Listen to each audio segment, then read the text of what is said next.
I really like he's holding the racket with both hands. We see a lot of players leaving the racket early, non-dominant hand. Okay, I love it. I love it. So you're saying he's holding it with two hands. I completely agree with you. I love that. Very good. Okay. Do you think the unit, though, is very deep? Okay. Is the racket more on the front shoulder or the back shoulder? Is the racket more on the front shoulder or the back shoulder? Go ahead, Abby. What'd you say? On the front shoulder. Absolutely. It's on the front shoulder. The unit turn's not very good. Okay. It's good that at least he turns the shoulders. You're right on that. But that racket needs to be back here. I think the left shoulder is still a little bit open. I said maybe the angle, but if you look at him, actually, the hips, the toes, the shoulders, he's pretty much facing this way, Abby. I mean, maybe, I said maybe slightly. Maybe slightly, which I don't know, girl. I'd say very slightly. I think it's actually a good position. Okay. Maybe now, can you maybe look in the photo because the screen is small. So fair enough. Okay, but again, all right. So we see now it's maybe slightly open, but it's in a good position. But not the racket. The racket is not really in a good position. The racket needs to be back here. Because as we see him as he run, go ahead, Rohan.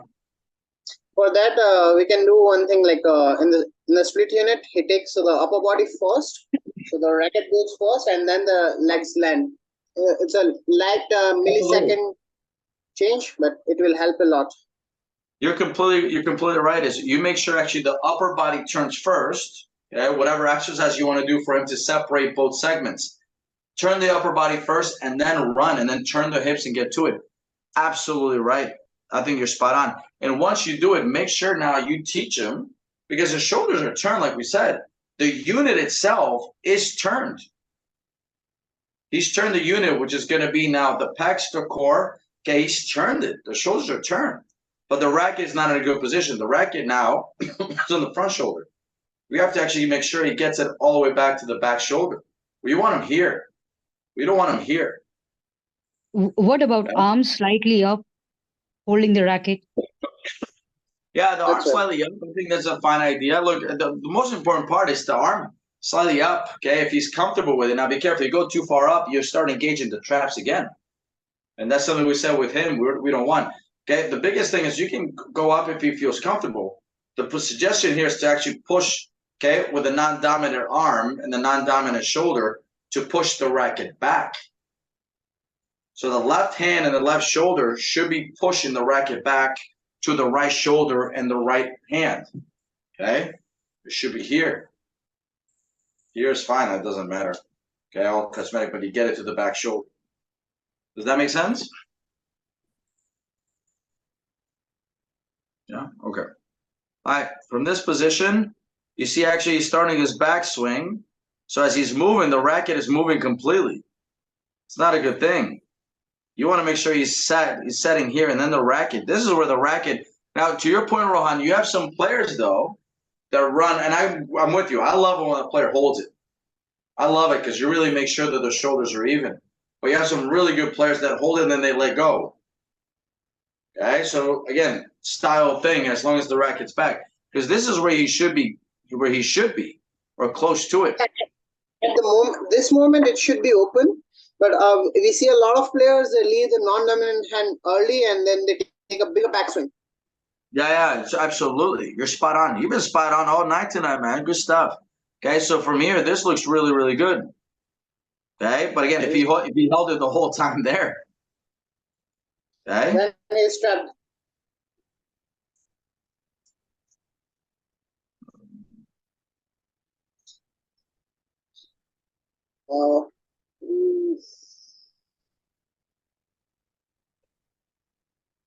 What do we see?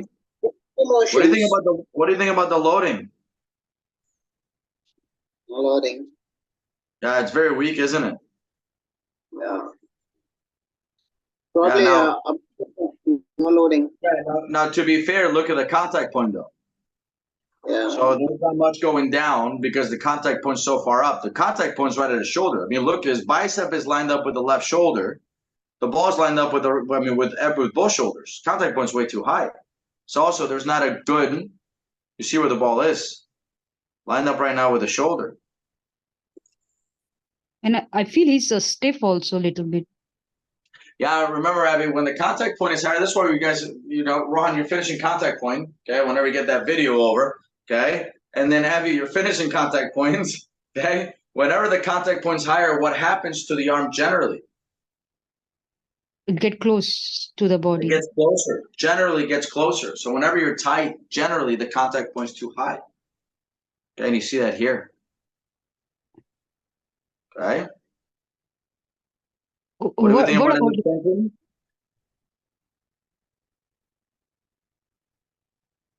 What do we think about his extension?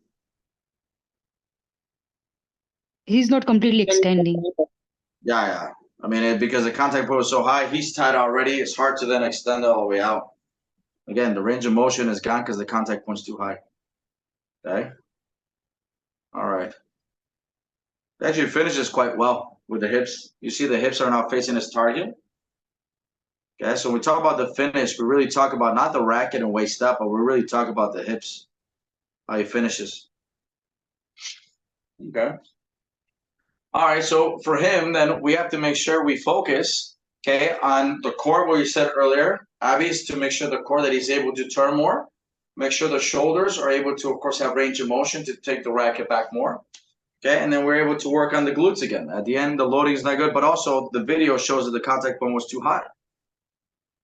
But I see in the forehand shot also his right shoulder was down and the left shoulder was up. Where, in which part? Right here? Yes, when he was taking the backswing. Yeah, so the backswing is going to happen. Right now he's in the back. Right now he's in the backswing. No, yes, this position. Yeah, you're absolutely right. And the right shoulder's a little bit dipped. Absolutely. Now, when he makes contact, at least he gets level. Okay, but you're right. The right shoulder's a little bit dipped down. You're absolutely right. Okay, so this again, something we have to work on with him is we have to make sure the unit turn is much better.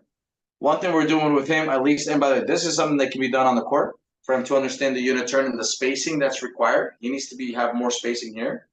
But one thing that we're working actually a lot that you guys should be working on with your athletes is whenever they're moving, okay, you actually have them turn the whole body, but the head is facing, okay, an opposite side. So stop doing a lot of exercises where you have them look forward and the shoulders, the hips, and the toes are facing that way. In tennis, we move everything in one direction, but the head is moving forward, or the head stays forward. Go ahead, Rohan. I would recommend to work on the footwork patterns. Yeah, absolutely. By the way, that's all you did last week because we did contact point, we did threes and fours. Footwork pattern practices more on that part while playing and all.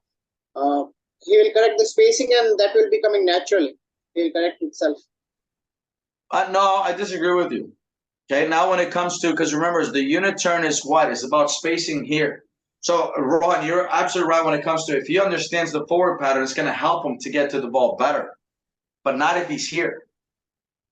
If he's in already and the unit turn is not prepared, see, the right elbow is actually nice on this one. But see it where the elbow waist is a little bit winged right here? This position there? Okay, so he's not out this way. He's still inside. He's just up. Okay, he's still inside the body. You see how the left arm is in? You want to make sure the left arm is straighter. Get the racket away from you. So if you struggle with spacing, even if you move well, you're going to struggle with spacing up when you make contact. So remember, those two are independent. Absolutely, they can affect each other. You can move really well, but if you're in, it's going to affect you. You can be out, and if you don't move well, of course, it's going to affect you. So you want to make sure that his range of motion, okay, is really expanded because he's got separation. From here, then he can maneuver the racket the way he needs to. From here, then he's going to struggle maneuver the racket. So how do we fix it? We have to make sure that the left arm takes more of an initiative to get the stuff out. Like we said earlier, get him out and get him back here. So a lot of his physical right now, even when we do monster walks, he's warming up. We actually have him go here. Arms are out, but we actually have his whole upper body turn. And he's working on this motion. Oh, sorry, I messed up the feet. This way. And then when he goes the other way, then he turns the complete upper body one way. He keeps the lower body another way because we're trying to separate each segment of the body. But the head and the unit are working opposite each other. Opposite. Okay? All right. All right. Any questions, comments, or concerns on that? He contacted the ball high and he was not able to extend it. So that was the right contact point? No. His contact point cannot be shoulder. His contact point, actually, we worked on it last week. It's actually his sternum. It's here. And again, you're going to find the contact point for a high-level player should be between chest and really your belly button. That's truly ideal. Okay? Somewhere there. Okay? Again, for you, it might be chest. For Rohan, might be belly button. For me, it might be sternum. Fine.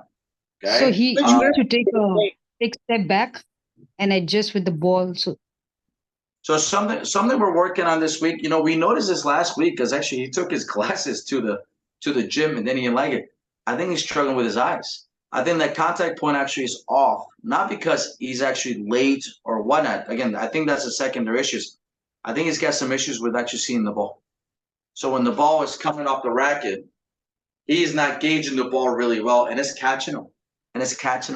So that's actually his dad is coming down this week, and that's going to be a conversation that we have. Is I need him to go to an optometrist and to see because right now he's farsighted. He struggles seeing things far. So at night, if things are too far, he wears his glasses. So on the court, I think this affecting. Again, I might be completely wrong, and hopefully I am, because then that's an easy correction. But also, we go to an optometrist, an easy correction too. Some contacts, or we have him play with his glasses on court. I mean, we figure it out, but we need a solution there. Go ahead, Rohan. You're going to say something. A player is wearing glasses off the court, and then he should be wearing the contact lenses while playing, or else his reading and reaction skill will be very poor. Not necessarily. No, Rohan, you're right. You're right for the most part. But not necessarily. I mean, if it's look, you know, with contacts or glasses, there are a couple of different conditions. You got you get a condition that's extremely farsighted. So again, if things are really, really far. You have some people that, of course, that struggle seeing at night with like a blur vision. So like the lights, imagine the lights of a car that actually become instead of being small, they get broader. They struggle with that. Astigmatism. Okay, it's also another aspect that might not affect when you play. And of course, being nearsighted would affect you. The people that struggle reading, it's not going to affect them to that point. So look, to your point, I think for the most part you're correct. You know, if someone is wearing glasses, they should have some sort of contacts or corrective surgery. Absolutely. But that's where we just have to know what kind of condition they are when it comes to their eyes. You know, they're extreme farsighted, they're nearsighted, is astigmatism. So again, that's where the optometrist will tell us the best. That's past my field of knowledge. That's something that, again, that's why they're doctors and they can figure that out.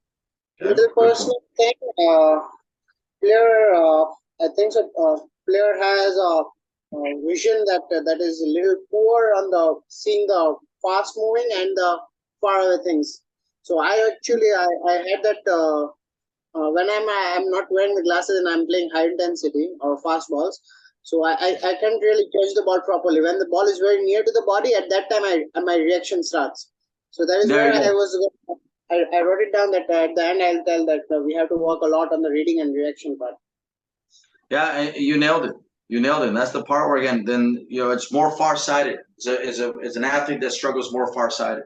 So, and again, and Rohan, I know you, of course, you wear glasses and you wear contacts too, right? Rohan, or no? Yeah, so contacts helps really well when you're playing on court. That really works as a artificial help to us to recognize ball early and working as a natural habitat. Absolutely, because I used to do the same. I wear glasses I wear contacts most of my career, and so I developed an allergy and I had to go get surgery, and the surgery has been wonderful. But yeah, same thing. So if you have, again, your vision, without you really seeing where the ball's coming from, your reaction is going to be slow. So understand that sometimes if they look slow, it's not them. When it comes to their movement, it's actually they're not reading where the ball's coming from or how fast it's coming, the trajectory, so on and so forth. Go ahead, Abby. Because of this, then anticipation can also be late, even if they are very fast with their feet. Absolutely, 100%. So that's the aspect that if they're not reading the ball, I had a player on Saturday, one of the girls that was training with us, and I love the connectivity she's got with the ground. I think she's extremely explosive, but she's slow. She's slow reading. So she looks slow getting to the ball, but she looks very fast when she moves. And you say, well, what's going on here? She's just late on reading. She's late on reading where the ball's coming from. Because it's because of mind also, or just because of the eyes? It can be many different things. It might be the eyes, and the eyes are fine. Sometimes it's just they're not really looking at the right thing. And if they're not, which should be the opponent, and if they're not looking at the right thing, the opponent, they're also not understanding what should be coming. So if the ball is very high, they don't understand that they should be going forward. If the ball's coming very fast, they don't understand they should maybe go back or hold the line. So there's many aspects to it. Even if I'm reading the ball, but my mind send me the message late. Oh, absolutely. And that's why we work on reading reactions so much. Even when these guys warm up, I mean, we're throwing numbers at them, so they're always they're always stimulated to see what's going on. They have to react quicker. And from not only seeing, but then what do you do with it? So remember, recognizing is one aspect, executing the movement pattern after recognition is the other. Okay. All right. All right, guys, we're going to wrap it up right there. Okay, you guys have been thank you for being so patient with me the first 10 minutes or so. I think we did incredible work here when it came to the serve and the forehand for us to really start setting up the parameters of what we have to do in the gym, but also on the court. And we can do those concurrently. We can do them at the same time. Okay, so again, Abby, Rohan, and the coaches going to be watching this later. Thank you, guys. You guys were awesome. I know I'll see you guys individually starting, I think, tomorrow.